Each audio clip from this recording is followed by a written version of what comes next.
Your matter is postponed to 27 July 2026 at 8:30 B Court for formal bail application. You will remain in custody, no bail at this stage. Kubi ukuthi kuleli tender kwakufanele kuthengwe izimoto eziyi-18 kepha kwathengwe eziyi-7 kuphela njengoba eziyi-11 ezisele zagcina zingafikanga kanti nemali yazo ayaziwa ukuthi iyaphele laphi.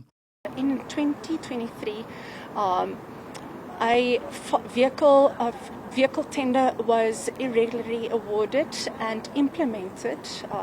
An amount of 16 million rand was then used to procure 18 vehicles, including UD trucks and bakkies.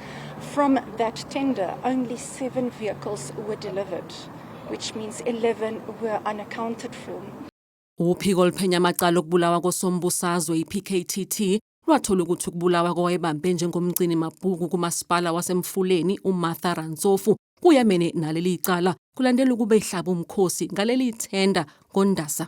The slain or the accountant that was employed also by the Mfuleni local municipality, she reported several irregularities in March, and then several days after that she was shot and killed. So this matter was one of those irregularities that she reported, and it's through the meticulous investigation of our Gauteng PKTT that we were able to link this former fleet manager to this tender fraud.